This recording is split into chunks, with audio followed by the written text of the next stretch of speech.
that rig you're racing for them is definitely making a difference. Thanks for being here, and congratulations on second. Thanks, guys. Appreciate it. Second place, Matt Lee tonight in the 04 machine. Did a great job holding off Nicholas Sacco for third place tonight. So, again, we'll bring our winner in here. Garrett Maines, again, putting these guys to school tonight in that 57 machine. Garrett, heck of a run there at the end, even pulling off the fourth position. You realize that fourth was 22 seconds back behind you during this last run. Yeah, it was crazy. I wasn't expecting to go green there, and I honestly thought I'd only put like the top 10 or top 13 a lap down. And then I saw the sixth place car getting his lap back. I'm like, wait, what? So that was kind of a wake up call. Still did a good job. I mean, that's one thing I'll give you a little pat in the back or attaboy, whatever you want to say there, because a lot of these guys will fight to try to get their lap back, and half the time the leader won't give it to them. Again, you were very respectable in that tonight. And I got to say, for that reason, I mean, still holding off on the lead way out front like that and allowing these guys to get their lead back, lap back anyways, you did a great job. Again, let's walk through your tire strategy, because these guys here, we were talking about all night long. I even talked about it with Mr. Lee and Sacco. How were your tires towards the end? Because I know you stretched out your run a couple of laps longer than the second and third place guy did. I kind of chewed through them on the first run, and honestly, the second run. I think the only thing that saved me was I was gaining a ton of time on pit entry. So, like, the first entry was okay. I wasn't really sure where to, start braking. That second entry, though, I hit it so good that when I came out of the pits, I was only 2 seconds behind them, and I should have been like 5. And I knew right away, I'm like, well, we got it now, because, I might have flatlined before I would get it back if I'd, had a bad pit stop. But because I came out right there, I was eating them alive, 4/10 a lap. There was no chance. It only took me a couple laps to get back by them. And that was really the difference in the race. I didn't want to be in a position where I was going to go a lap down when I pit, but also didn't want to be in a position where I'd get, trapped a lap down if I pit too early. So I just kind of picked the middle, took the risk, and I made up on pit entry, and that kind of paid off.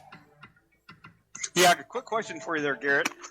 Incredible racing with you. Obviously, you're one of the better drivers out there, and I pitted way later than you. Obviously, I was a couple laps down, but I got my brand-new tires, and I kind of came out, was right behind you, kept up with you a little bit. We had a slow car. I went to the low line to avoid any kind of issues. You got held up. I'm guessing you were saving some fuel and some tires there to let me, a 23rd place truck, 2 laps down, stay on your back bumper, and that might have helped you win the race, not let these other guys catch up to you. Well, the fuel, believe it or not, we were actually really good on the fuel, but I started saving there once I was in a position to, not be challenged for the lead. I just didn't want to burn it up, make a mistake, so I just kind of chilled. But even still, I feel like I probably chewed through them, just in the sense of I wasn't super focused on saving. But definitely, in the end there, the strategy and everything, it paid off, and we definitely had a little bit better tire saving at times than the people around us. Just you could tell by the exit I was getting, people were pushing too hard to keep up. Exactly. Well, you did a great job. I learned a couple things, and it's a privilege, really is, to race around you. Who would you like to thank for your sponsors tonight, family members, anybody listening right now? Well, I got to give a big thank you to Smithfield 101 CBD, the boys at ESC and Richmond Raceway eSports, for all the help that, the guys at LAS Adler eSports, all the help they do in the RTP and NIS and all of that. Couldn't do it without them, for sure. Just a big thank you to them. It's cool I get to race with my dad again. I know we got taken out at the end of that one. That really sucked. But I was actually shocked. I saw the blue car down on the apron. I'm like, that is unfortunate. But heck of a run by him. He was in the top 5 pretty much the whole night, and he's getting pretty good at this. He just started back up. Yeah, last quick question. Sorry, Ray. Who started in virtual racing first? You or your father? Who's taught who the most? And big compliment to both of you. You're both super fast. We love seeing a father-son duo on the track. But who got started first? Definitely my dad. I remember him playing, NASCAR games back when I was toddler age. But he took a pretty long break from sim racing in general. He got on iRacing probably 6 or 7 years ago. Maybe I think he's 9 years ago technically.